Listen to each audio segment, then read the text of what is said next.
Hello, everyone. I am here with lovely Louise from Save Our Rights to have a chat really about everything that you're up to, what's going on, and what's going on behind the scenes while everybody's very distracted with all kinds of stuff that's in the media right now. As always, there's a lot going on that we are not being told, obviously, by the mainstream. So, hello, love, what's happening? Hey, so obviously, one of the biggest threats to anybody's security is not having enough money to feed themselves and heat their homes and have that basic security. So obviously, while that's raging on in terms of the cost of living crisis, aka the greed crisis, this is a really great opportunity for the government to get a whole load of bills under the radar. So this is what we're really trying to highlight over in Save Our Rights at the moment, because yeah, the greed crisis is a real problem. It really is, and it's something that needs work and it needs effort. But what we can't let happen is it be used as a cover and all these bills go unnoticed. And that's what's happening. So there's 10 real big threats right now in terms of bills going through, but four of them are already at quite late stages, but there has been not a whisper anywhere. Like even the bit like there's some kind of nods to it, but not actual kind of outrage, not any actual action. And this is what we're really trying to do. So that's why, the last couple of Unite for Freedom protests, we've had the big Stealing Your Rights bill by bill banner at the front. But we're kind of stepping it up again now because obviously Parliament's not sitting this week because um, it's not. And then we've got party conferences. So they're not actually back in until mid-October. So we're actually able to raise a lot of awareness and we're ahead of the game, which makes a nice change because we spent a lot of time on the back foot. Whereas at this point, we're ahead of the game. So we're really trying to raise as much awareness and get as much out there as possible at the moment about these 10 bills. So we've got a number of ways that we're doing that. One, we're having a National Day of Outreach on Sunday, this Sunday This is coming. great. So we've set it for midday so people can go from their stand in the parks to their local areas and do outreach. And we've currently got about 40 places across the country registered, which is amazing. So just think the same leaflets going out about the same topics across the country all at once. It's like it's just going to cause a ripple effect. So we've actually got leaflets that Save Our Rights have been able to fund that we can give out for free if you just pay postage. So that's available on the Save Our Rights website. So we'll put the link in the text as well. So thousands of these leaflets out across the nation this weekend, and some people are taking them to the worldwide demo days as well. But, on Sunday, people are going out and they're actually going to be talking to people. And we've done a couple of trainings. So last week we did a training on the bills so people can feel really confident about what the bills mean, what they are. And there will be a document that will be produced that will have like all the key points for all 10 bills because it's a lot. It's a lot to remember, it's a lot to retain, and it's a lot of information. So we're going to have a document that you can have with you while you talk to people. And if people ask a question that you don't know, like you can just flip through and go, I've got the answer here in my document, So, and that almost looks better than knowing it all off the top of your head.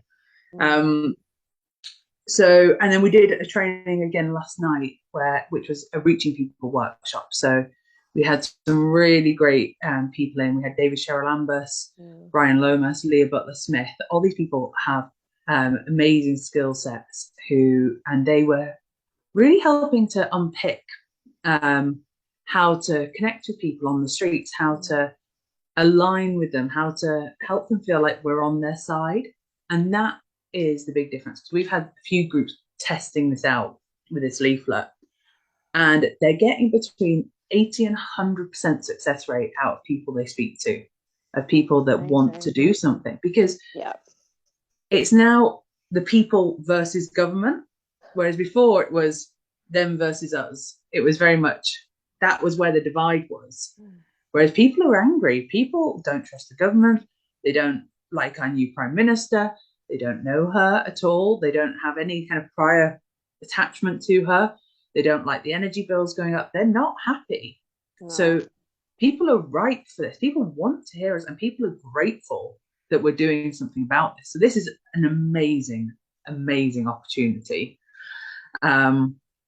So I think it's something that, yeah, it literally appeals to everyone, because we're not talking about conspiracy theory or, whatever it is, and the whole agenda, which is not to, detract from what's happening here.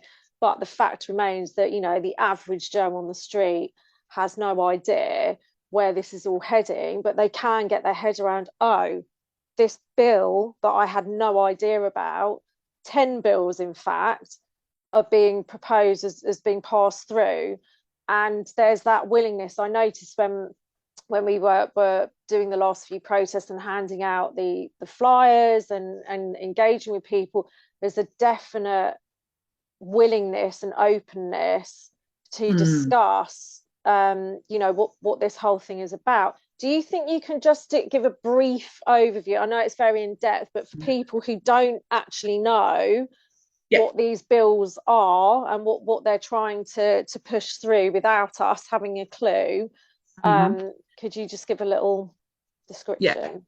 So you've got the Bill of Rights, which is obviously the big one that's threatening to take away our whole human rights, and it will make it near impossible to get into court if you've had your human rights abused, hold them to account. And obviously all of our rights will be in legislation that all of our rights can be taken away for the greater good at any moment.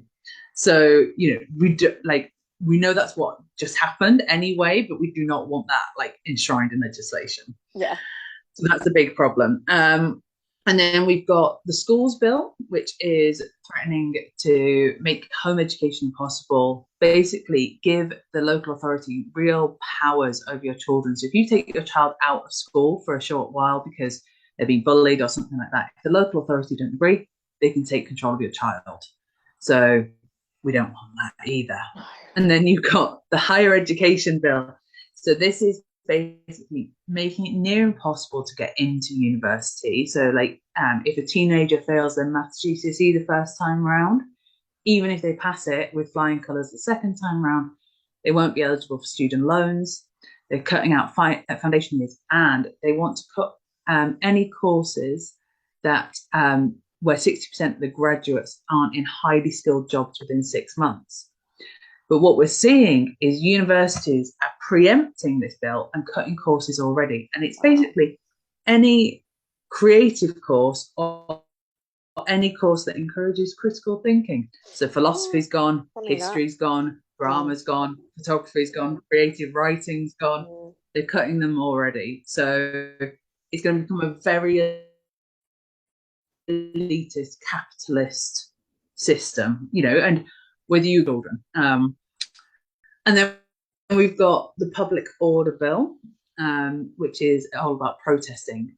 So these are the bits of legislation that they tried to get in the police crime sentencing courts bill, but were defeated on. So this involves being able to stop and search anybody at a protest with no suspicion. And if you resist, you can go to jail. Offences for locking on. So if you chain yourself to stuff, you can, and also being equipped to lock on. So if you get stopped and searched and you happen to have a bike lock in your bag, double whammy. Yeah. And then also being able to put injunctions on individuals and groups. So you just know Unite for Freedom would get involved, saying that they can't organise, attend, talk about protests at all, and people can even end up with ankle tags. So I'm looking forward to my ankle tag. That'll be our accessory for next summer or 2023 accessories. So that one's really bad, and that one's one of the ones that's in a later stage and has had no public outcry. No. Um, and then we've got the genetic technology precision breeding bill, which is where, which is as bad as it sounds. Yeah. It's where they want to just manipulate all of our food sources, just Frankenstein Mm. chickens, but also it's meat produce and also crops as well. So they want Yeah. to modify the whole lot. Mm-hmm. But also in this bill, they want to remove any necessity for labeling. So you won't know. And because it happens at the breeding stage, so for example, if they did this at a breeding stage of a chicken, for example, this Mm. chicken could then be brought up in an organic, free range way. So you'd see the label organic free Yeah. range. Think that's good. But you wouldn't know that it had been butchered at breeding stage. Yeah. So, Completely and this one's deceptive. quite interesting because this one is getting a lot of the older people, a lot of the like older generation are really angsty about this and they don't like it. Mm. So some of them might agree with like the public order bill.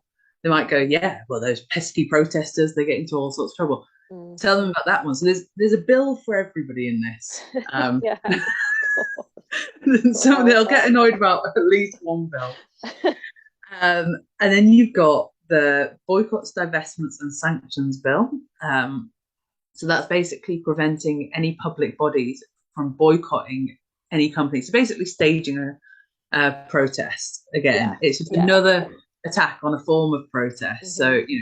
even if a company is unethical, commits human rights abuses, public bodies won't be able to boycott them under this bill.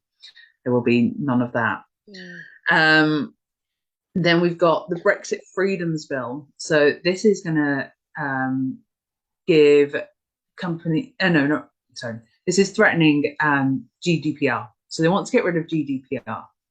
So that'll mean that our data can just be shared far and wide. And under this as well, they want to bring loads of AI. Of course. Yeah.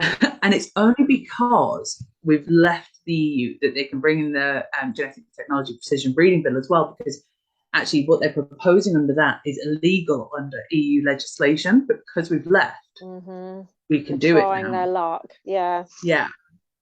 And so the Brexit Freedoms Bill, AI and removal of GDPR. Then we've got the Economic Crimes Bill, which will mean that companies' house will be given loads of power over your company. They can edit it, they can amend it, they can close you down, investigate you, just have a whole range of interference. And also under that, they're trying to legislate for the first ever time how to seize cryptocurrency. Obviously, this is something that they aren't able to get their hands on, so they want to learn Yeah. how. Mm-hmm. Now, in theory, it shouldn't affect you unless you're committing an economic crime, but it's a slippery slope. Yeah. So it's like as Very. soon as they figure it out once, Mm-hmm. don't think they won't overstretch and overuse it. Then we've got the online harms bill. So this is the one that's threatening our free speech online, because there's so a lot of this bill sounds quite good. They're trying to protect kids from being able to access porn Yeah. easily, Mm-hmm. which is like, I'm not opposed to that notion. But there's one clause in it that says they're going to, companies are going to be bound to remove legal but harmful content. Now, this is not defined, not No. defined in the slightest. And we all know what they deem as harmful, as we've all had with the Exactly. community standards. So it's just going to increase that censorship even more and ratify it into legislation. And then the last one is the National Security Bill.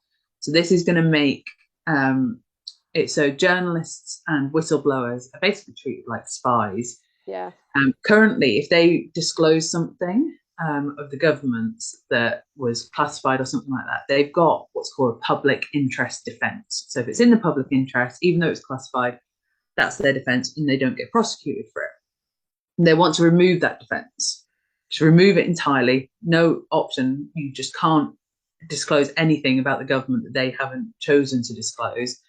And if you do, instead of currently they can face up to 2 years in jail, they want to increase that to 14 years. So, it's just going to shut down any sort of holding the government to account because they just won't be able to speak out. So, and it's when you put the 10 together that you really see the picture of what they're trying to do. Absolutely. Yeah. So many of us are worried about things like digital IDs and social crediting. Currently, with the current legislation that we have in place, they actually can't do it. They Mm. can't do it. They passed these 10 bills and they've just created the whole framework. They've got Mm. rid of, they've said that they don't have to respect our privacy if it's for the greater good. They've got GDPR so they can share all our data. They are going to force all the children into schools because home education will become impossible. The journalists won't be able to speak out. We won't be able to speak out online. We won't be able to speak out on the streets. So, it's just creating exactly what they need. But currently, they couldn't do it. Tomorrow, they could not bring in a social crediting system because of the legislation that we Yeah. have in place. They bring this in quietly under the radar, then they can. So, Exactly. so if that's what people are concerned about, this is what we need to be fighting Yeah. against and raising awareness of. Yeah. And you do it like to the average Joe on the street, you don't need to mention social crediting systems and stuff like that because that can be too far for them. Mhm. But actually, these bills, they can look all of these up online on the government websites. They're not. We don't have. There's no conjecture. These No, are facts. These are pure exactly. facts. And Yeah. there is a bill for everybody. There's a bill that everybody will be annoyed about. Like parents are often annoyed about the schools bill and the higher education bill. Other people are more upset about the free speech element. So there's something for everyone. Oh, it's so considerate of them, isn't it? They've thought of everything for all of Mm-hmm. us. But I mean, it is absolutely terrifying when you have those 10 together. It is ushering in this dystopian nightmare because it's absolute like top down control over every single aspect. And it's always marketed as being for the greater good, and it's to protect people and so on and so forth. But what might sound acceptable or reasonable today, they can change overnight as to Mm-hmm. how this is affected. So it's something everyone should be very, very concerned about. And I actively encourage everyone to get out there, and raise awareness of this, because this is what they do, isn't it? They sneak. There's so much distraction. There's a lot of fanfare and hoo-ha about different things, but actually, like you say, these the social credit system couldn't, as much as they bleat on about it, they couldn't actually do it with Mm-hmm. the current legislation. But behind the scenes, they're paving the way, so it will absolutely be possible. So that's really where we need to have our focus on. Mm-hmm. And they've separated it out into 10 bills as well on purpose to Mm. make it like, as far as I'm aware, I'm the only one that's connected all the dots of all 10. I'm going, wait a minute, look at this big picture here. Yeah. Because, the GDPR thing is like, it's really key for social crediting. Like, Mm. because social crediting to really work, all the different organizations need to be sharing data. The banks need to share with the supermarkets, and the Mm-hmm. supermarkets need to share with your doctor, and all of that stuff. But we've got GDPR at the moment, which they Yeah. couldn't do. But that's just hidden in this little bill over here that nobody's paying any attention to. Yeah. And actually, it's a really key component to what they're trying to do and what they need to do. So, yeah, it's when you put them all together that, a lot comes up. But yeah, but like I say, people want to hear it. And that's the Yeah. great thing. People want to hear what we've got to say. And actually, people are grateful that we're out there saying it and we're doing something about it, because people have either heard of a couple of the bills and are Mm. horrified that they don't know what to do, or they've Yeah. heard of none of them but are horrified and then grateful that somebody's doing something. Yeah. So it's a win-win on this. And one of two things will happen with this. Either we'll get loads of people in, we'll make so much noise, and somehow these bills won't go through. That's a win. Or we'll get loads and loads of people in, we'll get loads of people joining the campaign. These bills will still go through. They will then join us in being so dissatisfied and unhappy with the government that they're willing to go even further and take more actions. Yeah. So, either way, it's a win-win, because ultimately, to affect real change, systematic change, which is the ultimate goal, is it's a numbers game. Yeah. We need numbers, and this is a great way to bring more people in and get them seeing how the government doesn't work for them. So it's a win-win, but it involves going out there, talking to people, getting people involved, getting people to take part, lobbying their MP, because we've got it. So you can fill in one form and you just put in your postcode and your name, and then tick as many boxes for whichever bills you want to talk about, click send, and your MP will get an email about each and every bill that you select. But you can also opt in to join the campaign, and then on your behalf, every time there's a key date coming up, we will send another email on your behalf about that certain bill and that certain date. So if there's a big vote coming up, if you've joined the campaign, we can lobby the MPs on your behalf. So we've made it super simple. It's like a one-time thing, but then they will keep getting lobbied over and over again. Obviously, we won't do anything untoward or over the top, but we will make sure that they know that we know what they're doing. Exactly. So we can, that's all through the website. We'll obviously have all the links and everything below. But there's also the party conferences are coming up as well. I mean, there's been a delay, hasn't there, because of the Queen and all of that jazz. Yeah, so Lib Dems were meant to be having their party conference starting on Saturday, but they've actually cancelled their whole thing and they're not going to do it till next year. So, but it was only the Lib Dems, so we're not too worried about it. It just happened to be in my hometown, so it would have been easy for me. But so what we're going to do is, so many people have been to protest outside Parliament, to try and make a show that the MPs see. But as anybody who's been will realise, the MPs don't walk in the front of Parliament. They go in their little side hidden exits, and they can happily pretend you're not out there quite easily. However, at party conferences, the reason we've never done this before is because they haven't been on because of COVID. This is the first time they're back in person. But they just go into conference centres. So you can be right outside the conference centre and you can get in front of all the MPs, which is a real opportunity to, again, just to make sure that they know that we know what they're doing. And also there'll be national press there. It's not usually done. You don't get that many lobbyists at party conferences. So again, it's in theory something that should hopefully make it into the news, which would amplify the message. But also what party conferences are, for anybody that doesn't know, is it's an opportunity for party members to come from across the country, and all the MPs go as well. And the idea is that is where decisions are made about what the party is going to do for the next year. So Labour are particularly stringent about following what comes up at party conference. Tories less so. But Labour will, like, if conference votes for something, Labour tends to follow it to the letter. Whether the leader agrees with it or not, they tend to be quite bound by that. So at the Labour Party conference and the SNP one especially, we're hoping to flyer and get every delegate there and every MP a leaflet of Operation Overreach and go, you should be making a lot more noise about this. You should be being the opposition.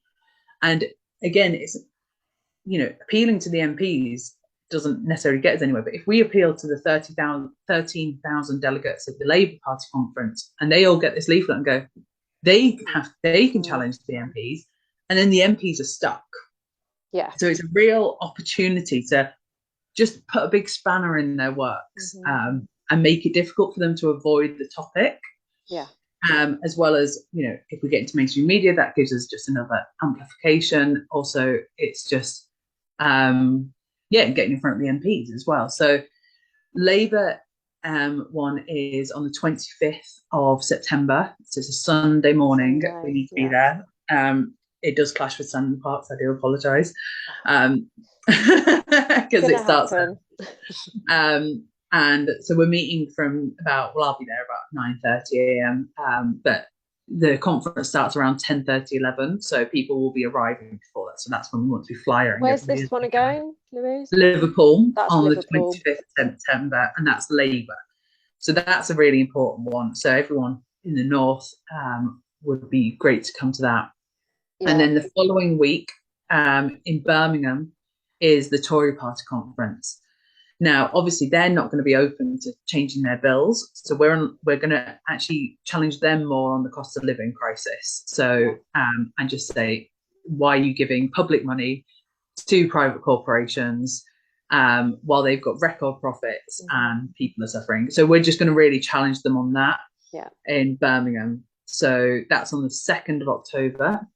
And then we're going to go up to Aberdeen, which is the SNP party conference, because again, they've got quite a lot of members, and again, they should be an opposition party. So again, we're going to challenge them on Operation Overreach and ask them to really make a stand against that. We would have done the same for Lib Dems, but they're not sitting. So yeah, so it's a real opportunity to just create a lot of noise about what we're doing in within the memberships and with the MPs, because they will talk about it, and we want to be there on the first day so that that's what they're talking about for the whole of the conference. The conference is only 4 days. We want to make so much noise on that first day that they're like, oh, what do we do? What do we do with all these people? So again, it's an opportunity that we've never had before because they haven't been sitting, but it's a key one, and it's something different that we've not done before. And we have to keep switching it up and doing new things and taking new tactics. We've done phenomenally well and achieved so much over the last 2.5 years. But this is also another really great opportunity. So if anybody can get, we've got one, we've got a Midlands one, we've got a Northern one, and we've got a Scottish one. So hopefully there's one, and obviously we did have a Southern one, but that went. So hopefully there's one that everybody can get to. And you only have to come to one. We don't expect you to come to all three. But if you just come to your closest one, that would be amazing. So yeah, please do come along. Yeah, great. So again, we'll have all the details there. But this is what it's all about, isn't it? It's when people say, oh, protesting doesn't make any difference and blah blah, it absolutely does, because it's how we raise awareness, it's how we make our voices heard, it's how we are a visible presence. And it's you're never going to see necessarily the ripple effect that we talk about, that something can kind of penetrate someone's consciousness. You're never going to know about it, but it does a bit further down the line, and then that's passed on and that's passed on. So also it's a very primal thing, isn't it, to get out there, and this is what they want to, this is why they're going so hard against it, cracking down on the right to protest, to dissent. It's so draconian, it's so dystopian and tyrannical, it's almost beyond belief. I guess we've been living under this illusion for some time that we're in, if not a completely free society, something, in comparison to those other nations that we hear about in the Middle East and wherever. But actually, when you look at what's being proposed here, it's eye-watering. Absolutely, and they wouldn't be clamping down on it if it didn't work. Exactly. And it's that thing of it might not work instantaneously like you think it would, but it's like when I remember doing an interview with Lilith from NHS 100K. She came along to the May and June protests in 2021, and she was expecting there to be a few hundred people there, because she hadn't been to any by that point. And she came, and those were our huge, ridiculous ones that were like herding cats, but were amazing. And it was from coming to those that she had the confidence to start NHS 100K, because she realised if she started it, she wouldn't be alone. She'd have people that would back her. Now, if we hadn't been doing those protests, or she'd come and there'd just been 20 people there, she wouldn't have felt confident. And it was because she started NHS 100K, that everybody joined together, banded together to resist the measures. Yeah. and we ended up overturning the NHS mandates. Yeah. You know, and we had those extra protests in the run up as well, and so it was just all of those things. But so you don't necessarily see how it all links, and they were never going to stand up and go, well, because of all these protests Oh, and yeah. pesky NHS 100k, we're going to overturn. They went, oh, Omicron, it's not so bad, because they're never going to give us that credit, because that would be dangerous. Can you imagine if they stood up and said, because of these protests, we're not going to do this law? Yeah, Because that would have just riled everybody up. Everyone going, wait a minute, protesting what? Like, they've just said we can control them by protesting. Yeah, that would be insanity for them to say such a thing. Yeah. But yeah, it does work. It does work. And by work, getting the message out is working. Getting raising awareness counts as working. Getting leaflets out en masse counts as working. Like, you're not going to see instantaneous legislation changes. That's that. If you just looking to that to just find whether it's worked or not, then you're missing the point. Because actually, if numbers are growing, people are active, people are confident, people are feeling empowered, the word is getting out, the message is getting out. That's working. That's the purpose of protest. It's not just about legislation change. That's not the sole purpose. And and people felt so empowered by coming to the protest that they then went home and they joined us stand in the parks, and then they now do outreach, and all trickles out and in. And but a lot of people first come to a big protest to see what it's like and see if there's people around. So protests are an amazing tool, and we've got to make the most of it. And these, like I say, we've got a whole day of outreach on Sunday across the nation. Really create that ripple effect, really get that conversation going as far and wide as we can. And like I say, we've scheduled it for after stand in the park, so you can go to your stand in the parks, take everyone out with you. Exactly. Take everyone out with you, and free leaflets as well, just pay postage. And then we've got the 3-party conferences coming up to really make an impact as well. So, but now is a really good time to bring in the people, because people want to hear it. And we've got to take advantage of that. If we don't, we're really missing a trick. Yeah, absolutely.